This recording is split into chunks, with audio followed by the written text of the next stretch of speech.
Every one of us has our own unique story, full of twists and turns, mountains and valleys, and positive and negative points. Underneath your story, God's grace shows up at work in your life, calling you towards something great, whether it's big or small. Your story isn't alone. Woven into your unique story is your community, other people's stories, and the story of God's family, the church. Join us for this 3-week series as we share our stories, our Jesus stories, our call stories, and our church stories.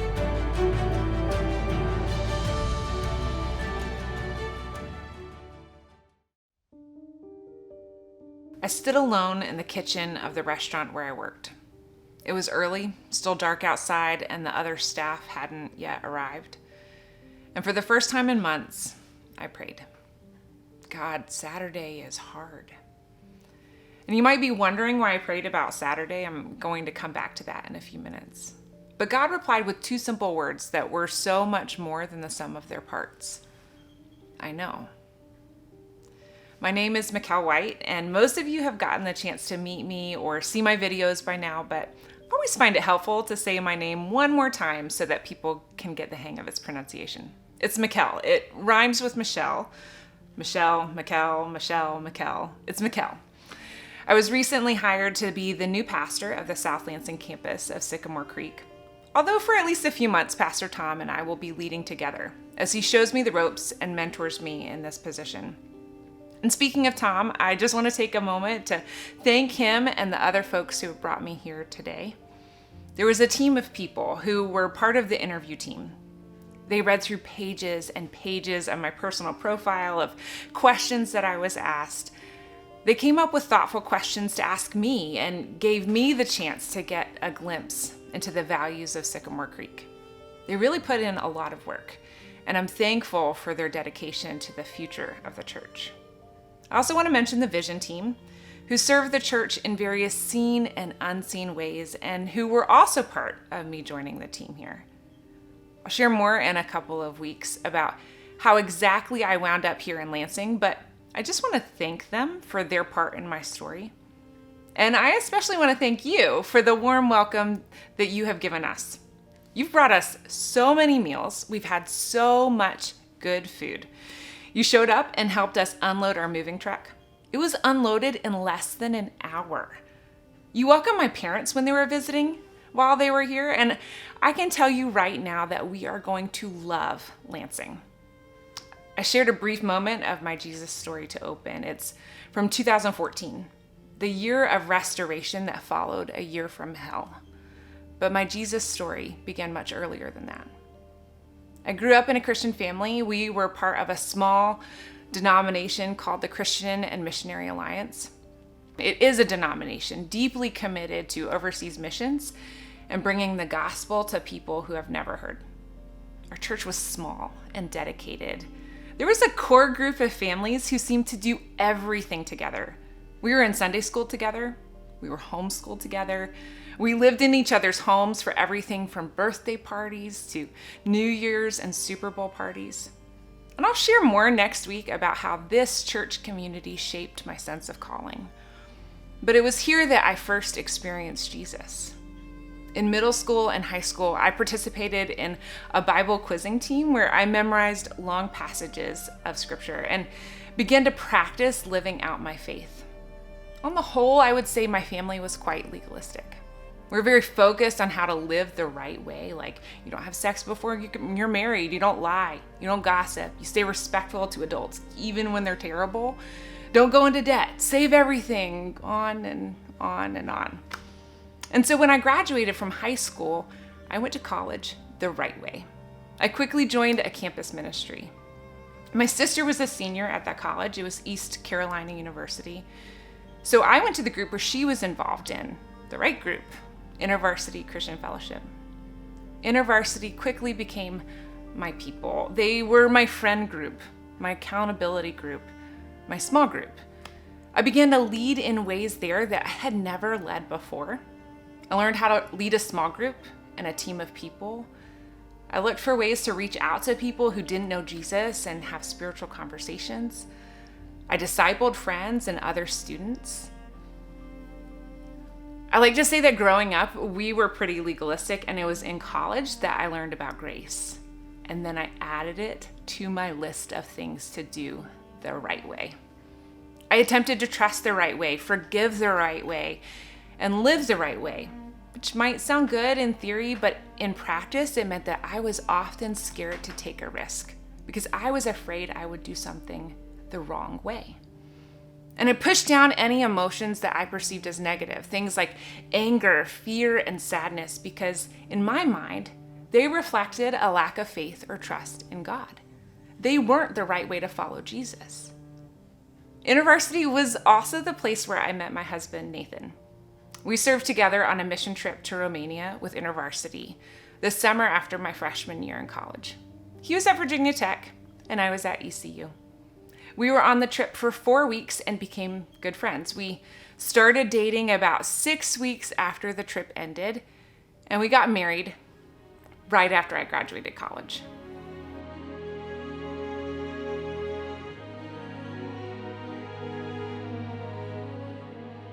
We were basically babies. We thought we had the world figured out, but we had so much maturing to do. Early on, some things that happened damaged trust between us. And because I was trying so hard to do life the right way, I didn't fully process what was happening. I just pushed down those emotions. I thought the right way to deal with difficult emotions was to ignore them and focus on the positive. I became disconnected from myself. I was disconnected from my emotions because I knew in my mind the right way to do things. A few years later, we had our first son, and then our second son about a year and a half later. Those years were tough. Recently, someone who had just had a baby asked me how I survived those early years, and I told her there are whole years I don't remember. I was tired all the time. I cried a lot. In those early years, I was beginning to recognize that no matter how hard I tried to control things and parent the right way, there were certain things that were out of my control. I couldn't wave a magic wand to keep my kid from throwing a fit at the train table at the Barnes & Noble. I couldn't force my child to share. I couldn't really do anything when they were at preschool. I remember processing motherhood with a mentor from the church, and I said something like, the mark of my success as a mother isn't whether I have children who obey. My conclusion at the time was that success would look like having kids who follow Jesus. This mentor essentially told me I was wrong, and that successful motherhood is obedient children. She went on to say that when I punished my children, I should do so until I saw their wills break in their eyes. And I was beginning to recognize that this just wouldn't work for my kids, and I felt confused and disoriented. Like, is this really the way to be faithful to God? Over the next few months, stretching into the next few years, this question got more and more poignant. I began to receive reports from my kids' preschool teachers that they were struggling.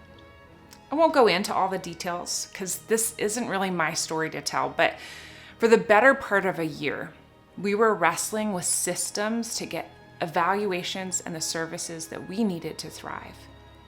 And during that same year, underscoring this reorientation of my life and parenting, we were experiencing a kind of loss that I was previously unfamiliar with. This is the year we call the year from hell. It was 12 months, March 2013 to March 2014. It started with one of my kids being referred for some evaluations, and there was also a church-wide fast that led up to Easter. It was a partial food fast called the Daniel Fast, and it coincided with a sermon series on miracles and how you just have to have faith to get God to move on your behalf. Now, you only know me as a pastor, but at this point in my story, I wasn't a pastor. In fact, I didn't even believe women could be pastors. I was working as a baker at a local restaurant.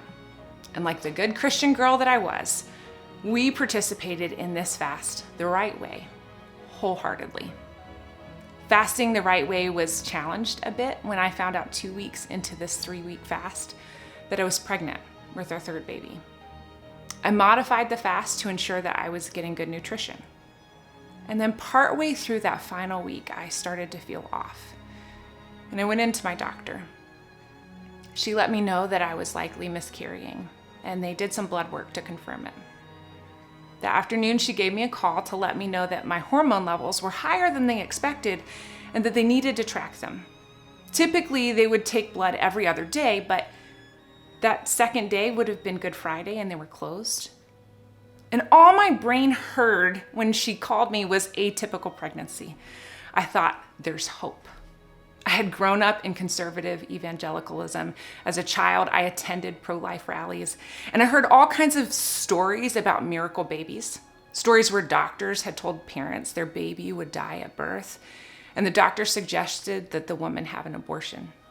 And then the parents prayed really, really hard, and the baby was born healthy. I thought this is going to be our big Easter story where we thought there was death, but then there was life. I thought about how the disciples, for them, Jesus' death seemed final, and then it wasn't. I was sort of like the guy on Dumb and Dumber who asked the woman, what are the chances they'll wind up together? And she says, 1 in a million. And he's like, so you're saying there's a chance? I figured I just had to believe the right way and pray the right way and get the right people to pray the right way with me, and everything would be fine. My faith will be stronger. And then Monday came, and the blood work confirmed a miscarriage. I was devastated for a while, and then I stuffed my emotions and I tried to move on the right way. A few months later, we tried again. I got pregnant quickly and went in right away for blood work. And I had to go back every 2 days to see if my hormones were rising the way that they were supposed to. And every time they were rising, but not as much as they should have been. And so I had to go back and back and back. And I tried to pray the right way. I asked my small group to pray with us. I tried to be surrendered, but then also full of faith that God would act. And this went on for 2 agonizing weeks until they confirmed that I had miscarried a second time. In retrospect, I think that if I hadn't miscarried, I would have fully believed that there was a right way to produce the results that I wanted. I'm not thankful that I miscarried, but I am thankful I learned the lesson that you can't control how God moves. And this happened in the same month where my other son turned 2. We were struggling to communicate with him, and he was also referred from some evaluations. In the fall, my older son received a diagnosis, and my boys were kicked out of their church preschool because the administration was convinced that they wouldn't be able to accommodate them. And this was about the same time as the due date of the first baby that we miscarried. And then in March 2014, my other son received the same diagnosis the day before the due date of the second baby we lost. And so to recap, in 12 months, we had 2 miscarriages, 2 diagnoses, and a whole lot of heartache. Now, before I go any further, I want to say very clearly that I wouldn't change a thing about my kids. What was hard about that year was the loss of the babies and my own letting go of what I thought parenthood would be and how I interacted with my peers. A lot of well-meaning people had opinions about my kids and about my parenting that were hurtful. They didn't think I was doing things the right way. A lot of well-meaning people had opinions about why I miscarried, like everything happens for a reason, or God knew I couldn't handle another baby right then.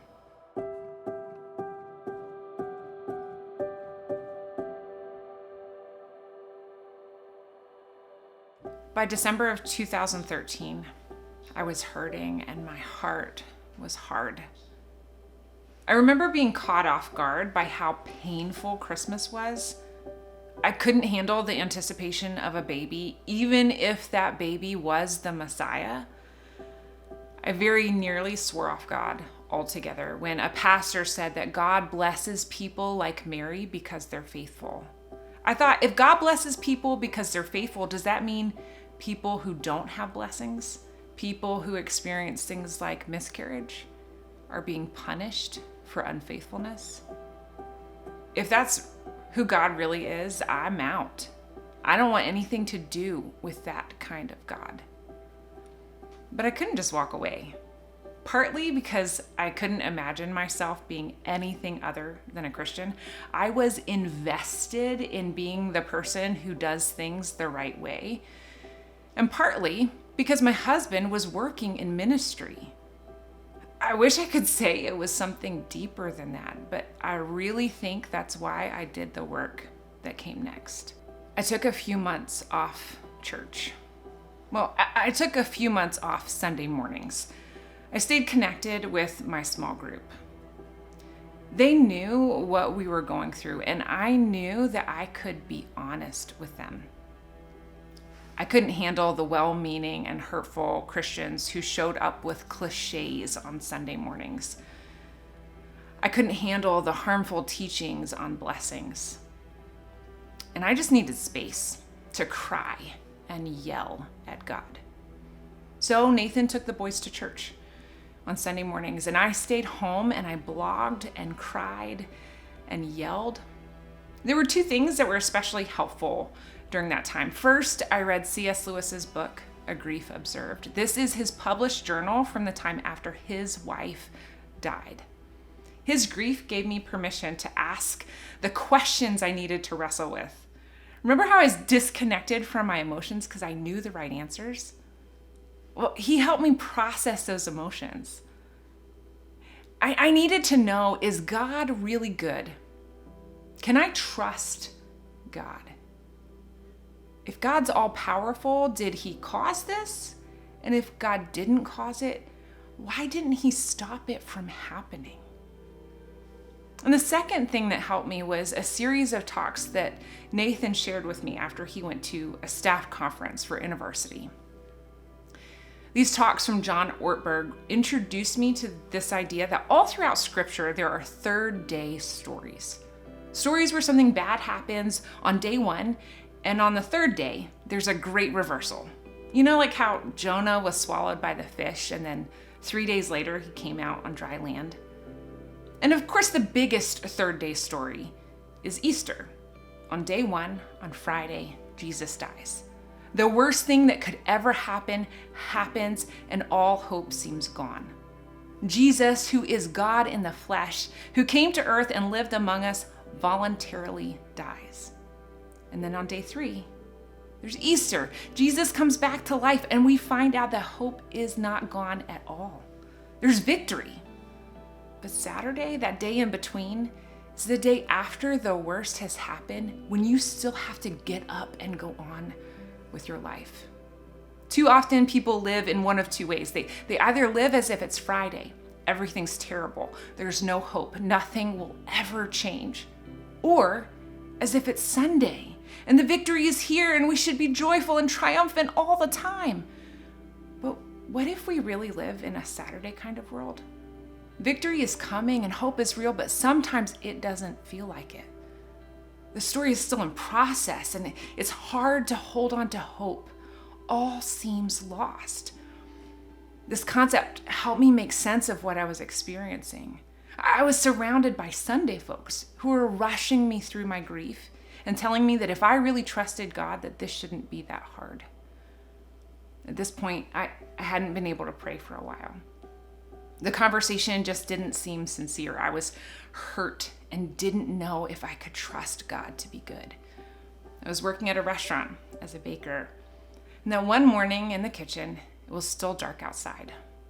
I was alone, not just in the kitchen, but in the restaurant. I stood over a table full of flour and dough, and I prayed a simple prayer. God, Saturday is hard. Now you know why I prayed about Saturday. And in my heart, I heard him say, I know. I felt so seen and cared for in that moment. I didn't have answers. Things weren't explained away, but I knew that he was grieving with me, and that went a long way. As I blogged and grieved on the Sunday mornings, I started to heal just a little. And then the women in my small group invited me to a women's conference. Tentatively, I agreed to go, but only on the condition that they would leave with me if the speaker said anything hurtful. Thankfully, the speaker was exactly the person I needed to hear from. But I remember that we sang that Chris Tomlin song, Christ is enough for me, your grace is enough for me. And I choked on the words. I couldn't say them, I didn't believe them.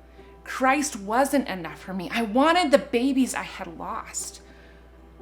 A few days after, I found out I was pregnant yet again. I spent some time in prayer with a trusted friend named Theo. This woman had been a support for me as I processed, someone I trusted who wasn't afraid of my anger and my questions. She worked for the church and offered something we called listening prayer. It was a time when she would prompt me to pray something. I would pray it out loud, and then I would report back whatever I saw, heard, or sensed. Essentially, we were acting on the assumption that the Holy Spirit is always speaking to us, and sometimes we just need to slow down and listen. Someone from my small group came along and prayed silently throughout our session, just as a support. I told God that I was worried about what would happen to my spiritual life if I had yet another miscarriage, and He said, I am with you. I will never leave you or forsake you. And then He reminded me of the verse in Psalm 23 where David says, your goodness and mercy will follow me all the days of my life. And to be honest, I was like, that's kind of hard to believe because this past year hasn't felt like your goodness and mercy. And He said, I am your goodness and mercy. Theo prompted me to ask if there was anything else God wanted me to know about that. And He said, I am. It was an incredibly powerful moment. I was shaking. I thought to keep from crying, but I learned later that sometimes shaking is a sign of the presence of the Spirit. And when we debriefed after the session, Theo told me that it had been storming, but it got quiet at that moment, and there was such a presence in the room, she almost thought we needed to stop. Now, I'm not sure if that's the best interpretation of the passage of Psalm 23. I'm not sure that any other scholars are studying that chapter and coming to the conclusion that David is talking about God following him. But I can say that for me, this made so much sense.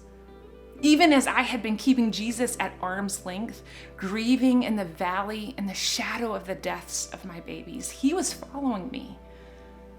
Over the next few weeks, I continued to process not only the experience of God's presence, but also the question of whether the grace of God is enough for me. The experience of the holiness and the heaviness and power of God's presence was hard for me to ignore. I sensed so much goodness and like bigness and mercy in God's presence. I wasn't yet ready to say, yes, God's grace is enough for me forever, but I started to be able to say, yes, God's grace is enough for me today. And I hoped that I would be able to say that more and more days and more weeks and months. And now, I don't follow Jesus because I think He brings me some kind of hocus pocus protection. I don't believe that I have to do things all the right ways in order to convince Jesus that He should love me and do what I want Him to do. I don't follow Jesus because I expect Him to make my jobs work out or my life work out. I follow Him because He's good and He's full of mercy. I follow Him because in Him I find a safe space to do my emotional work, and because I want to be more like Him. I want to be the kind of person who's full of mercy and holds space for other people to do their emotional work. And this has been the foundation of my Jesus story ever since. Permission to question, to wrestle, to change, to grow. Permission to not know the ending when I start out on the journey. Permission to be in process. I'm learning to trust that the God of the mountain is the God of the valley.